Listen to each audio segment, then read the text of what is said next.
कहते हैं कि दुनिया में कुछ कहानियां ऐसी होती है जो विज्ञान की सीमाओं से बाहर जाकर हमें सोचने पर मजबूर कर देती है। एक किशोरी की अचानक मौत, उसके परिवार द्वारा झेले गए रहस्यमय अनुभव और पुलिस की रिपोर्ट तक में दर्ज अजीब घटनाएं, ये सब मिलकर एक ऐसा मामला बनाते हैं जिसे आज भी लोग स्पेन का सबसे डरावना पैरानॉर्मल केस कहते हैं।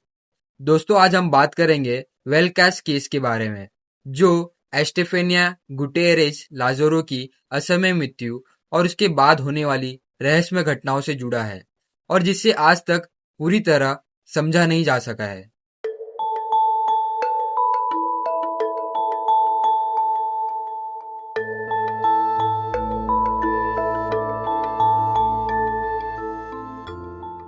ये कहानी हमें ले जाती है 1990 के शुरुआती दशक में, मैड्रिड के एक इलाके वेल्कस में।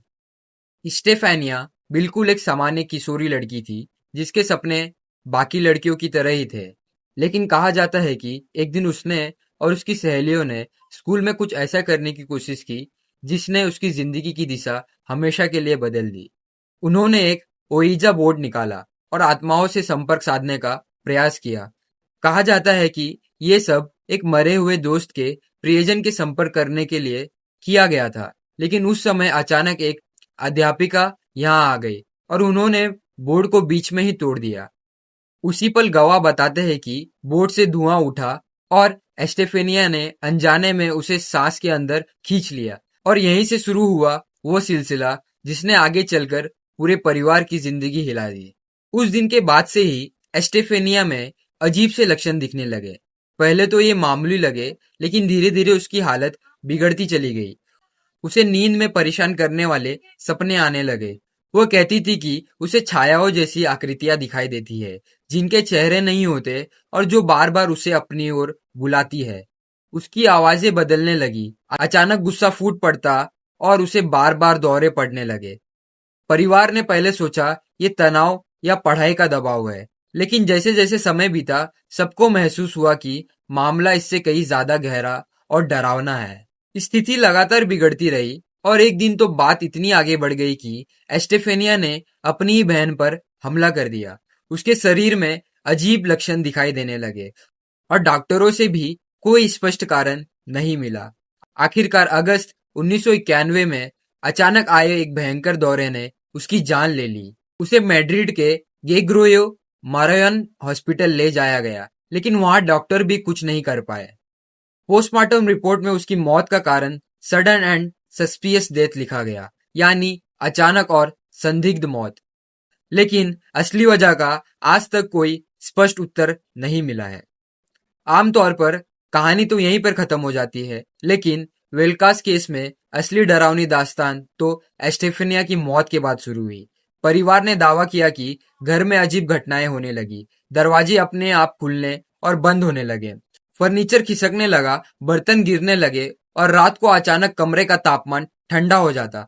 माँ बताती है कि उन्हें कई बार ऐसा लगा जैसे एस्टेफेनिया की चीखें दीवारों के बीच गूंज रही हो। कभी कभी तस्वीरें जल जाती और अजीब निशान दिखाई देने लगते। घर का माहौल इतना डरावना हो गया कि पूरा परिवार मानसिक तनाव में रहने लगा।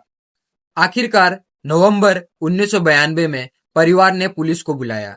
उस रात इंस्पेक्टर जोश पेड्रो नेग्री और उनकी टीम वहां पहुंची। उन्होंने जो अनुभव किया वो इतना अजीब था कि उन्होंने उसे अपनी आधिकारिक रिपोर्ट में भी दर्ज किया। रिपोर्ट के अनुसार अधिकारियों ने देखा कि क्रूस दीवार से अपने आप गिरा, एक कैबिनेट का दरवाजा खुद पर खुद खुला और कई बार ऐसा लगा कि कोई अदृश्य ताकत घर के अंदर मौजूद है। स्पेनिश पुलिस का यह दस्तावेज इस मामले को और रहस्यमय बना देता है, क्योंकि ये उन गिनो चुनो मामलों में से है जहां कानून व्यवस्था की रिपोर्ट में पैरानॉर्मल घटना का जिक्र किया गया। लेकिन जैसा हमेशा होता है, इस केस को लेकर भी अलग अलग राय हैं। कुछ कहते हैं कि स्टेफेनिया वास्तव में मिगी से पीड़ित थी। उसके दौरे और मानसिक तनाव ने पूरे परिवार को यह विश्वास दिला दिया कि उनके साथ कुछ अलौकिक घट रहा है। वही दूसरी ओर से कुछ लोग ये भी मानते थे कि इस केस में सचमुच आत्माओं का हस्तक्षेप है और इसी वजह से इतनी सारी घटनाएं एक साथ हुई। यही विरोधाभास इस कहानी को और भी दिलचस्प बनाता है।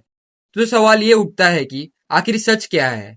क्या ये एक मेडिकल केस था जिसे उस समय के डॉक्टर सही से समझ नहीं पाए, या वाकई कोई अदृश्य ताकत, कोई आत्मा इस परिवार को परेशान कर रही थी? सच यही है कि एस्टफेनिया की मौत आज भी एक रहस्य और परिवार द्वारा बताए गए अनुभवों को पूरी तरह से खारिज भी नहीं किया जा सकता। पुलिस की रिपोर्ट, माँ और भाई बहनों की गवाही और मीडिया कवरेज ने इस केस को ऐसा दर्जा दे दिया कि ये आज भी स्पेन की सबसे प्रसिद्ध और अनसुलझी कहानियों में से एक है। दोस्तों, वेलकास केस हमें ये याद दिलाता है कि हमारी दुनिया में बहुत कुछ ऐसा है जिसे हम शायद पूरी तरह समझ नहीं पाते। एस्टेफिनिया की कहानी क्या सिर्फ एक मेडिकल ट्रेजेडी थी, या फिर आत्माओं की मौजूदगी का सबूत? ये फैसला आपको करना है। नीचे कमेंट्स में बताइए कि आपके हिसाब से इस केस के पीछे का सच क्या था। अगर आपको ये वीडियो पसंद आया हो तो चैनल को सब्सक्राइब कीजिए, और अगली बार हम फिर एक और रहस्यमय कहानी लेकर आएंगे। तब तक के लिए जय हिंद, जय भारत।